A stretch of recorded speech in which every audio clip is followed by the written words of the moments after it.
नमस्कार मित्रमैत्रिणींनो, मी मंगला अमलगावकर.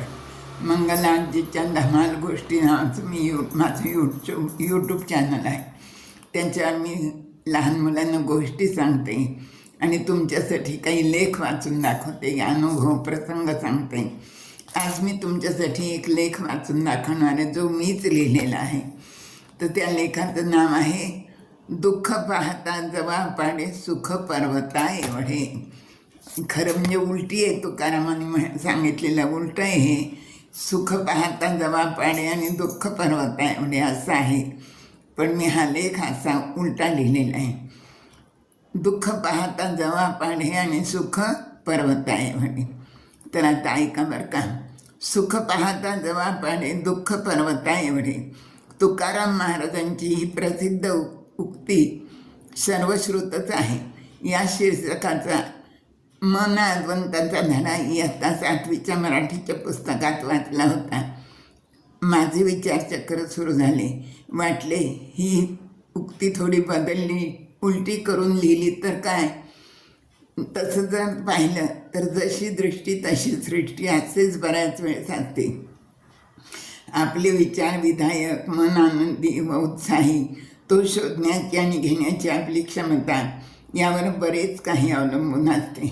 तसं तर सुख आणि दुःख या दोन्ही गोष्टी साक्षेप आहेत. कशा ते पाहू. ज्याचे 10 रुपये हरवले त्याला दुःख होते, तर ज्याला सापडले त्याला सुख होते. एकच घटना एकाला दुःखदायक तर दुसऱ्याला सुखकारक अनुभव देते. वस्तुतः सुख आणि दुःख हे आपल्या मानण्यावर अवलंबून आहे. अर्धाच ग्लास पाणी असेल तर एक जण म्हणाला अर्धाच ग्लास पाणी मिळाले म्हणून दुःखी होईल, तर मला दुसरा अगदीच न मिळण्यापेक्षा अर्धा ग्लास का होईना मिळाले याच्यात सुख मानेल. म्हणजे आणि सुख आणि दुःख हे बऱ्याच प्रमाणात मानण्यावर अवलंबून आहे. आता दुसरी गोष्ट म्हणजे दुःख आहे म्हणून तर सुखाला चव आहे, किंमत आहे. अन्यथा सुखाला काहीच महत्त्व राहिले नसते. रात्रीनंतर दिवस हे जसे नक्की, तसेच दुःखानंतर सुख हेही नक्कीच असते. गंमत अशी की सुखाचे दिवस भुरकन ओढून जातात, दुःखाचे दिवस मात्र हळूहळू संपतात. दुसरे म्हणजे माणसाला दुःख कवटाळून बसावे वाटते. दुःखाचे रडगाणे गाण्याची त्याची प्रवृत्ती असते. दुःख पुन्हा पुन्हा उगाळण्याची आळवण्याची वृत्ती असते. पांढरा शुभ्र चौकोनी कागद, त्यावर मधोमध बारीक एक काळा ठिपका दिला तर आपले लक्ष त्या ठिपक्याकडे जाते, पांढऱ्या कागदाकडे नाही. दोघं चौघं हसत असतील तर तिकडं आपण ढुंकूनही पाहत नाही. उलट एखाद्या कोणी रडत असेल तर त्याच्या भोवती पटकन सारे गोळा होतो. या उलट सुख कधी आले, कधी भोगले आणि कधी संपले कळतही नाही. त्यामुळे सुखाचा काळ तो पटकन विसरून जातो. मरण आहे म्हणून तर जगण्याला अर्थ प्राप्त झाला आहे. दुःख जमापाड करणे आणि सुख पर्वता एवढे करणे बरेचसे आपल्या वृत्तीवर अवलंबून नाही. एक जोडी होती. दुधात साखर विरघळावी तशी एकमेकात पूर्ण विरघळलेली, गुंतलेली, अगदी एक दुजे केली अशी असलेली. सर्वमान्य लोकांसारखाच त्यांचा प्रपंच होता.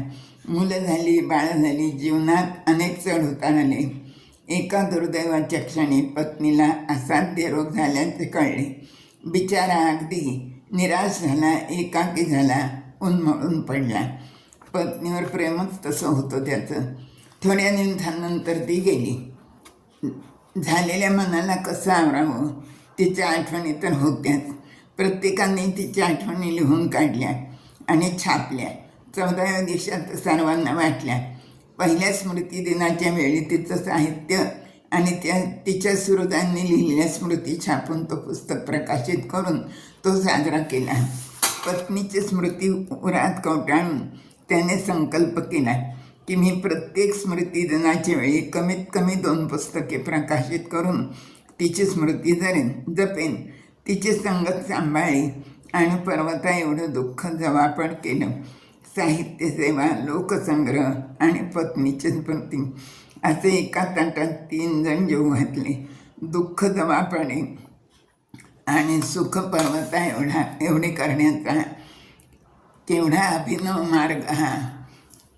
तर हा असा प्रसंग प्रत्यक्ष घडलेलंच आहे हे, आणि तो मी आज तुमच्यासमोर सादर केला. धन्यवाद.